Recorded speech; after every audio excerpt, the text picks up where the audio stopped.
निवडणुका संपल्यानंतर कल्याण डोंबिवलीमधील महारेरा घोटाळ्यातील 65 इमारतींचा प्रश्न पुन्हा एकदा पेटलेला आहे। 65 इमारतींमधील डोंबिवली आयरेगाव परिसरातील समर्थ कॉम्प्लेक्स इमारतीला केडीएमसीने पुन्हा एकदा नोटीस दिली आहे। जागेच्या वादातून कोर्टाच्या आदेशानंतर आयुक्तांच्या सूचनेनुसार या इमारतीला नोटीस दिल्याचं केडीएमसी अधिकाऱ्यांनी सांगितलंय। मात्र पुन्हा एकदा नोटीस आल्याने या समर्थ कॉम्प्लेक्समध्ये रहिवाशांमध्ये भीतीचं वातावरण आहे। आम्ही आमची जमापुंजी या घरांमध्ये लावलेली आहे, तर कारवाई होणार असेल।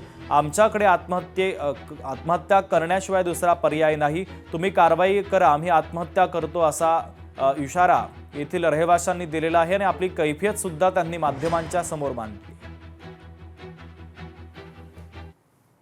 बिल्डिंग आहे ती पूर्ण म्हणजे कायदेशीररित्या करून द्यायला हवी आणि मेन म्हणजे जर ते करता आलं नाही तर आम्हाला आमच्या घराची जेवढी व्हॅल्यू आहे जे आम्ही लोन भरलं आहे ते आम्हाला व्याजासहित पाहिजे।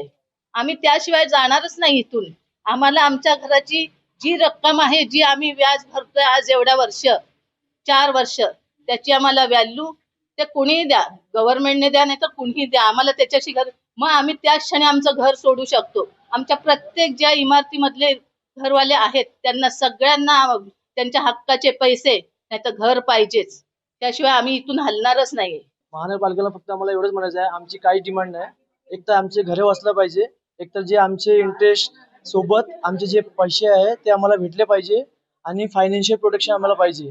आणि आता आम्ही त्या कंडिशन मध्ये नाही की आम्ही परत याच्या मागे त्याच्या मागे आम्ही फिरू शकत नाही। आम्ही मिडल क्लास माणूस आहे, आम्ही कुणाकडे जायचं आम्हालाच आता समजत नाही। तोडलं तर आम्ही जायचं तर कुठे जायचं? आम्ही तर पैसे भरलेले लोनवर, ते लोन फेटा पुरे 20 वर्ष जायचे। पोरगी आता इतकी टेन्शन मध्ये आहे तर काय करते, त्याला झोप येत नाही रात्र। लोकशाही मराठी ऐका, पहा, जागरूक रहा।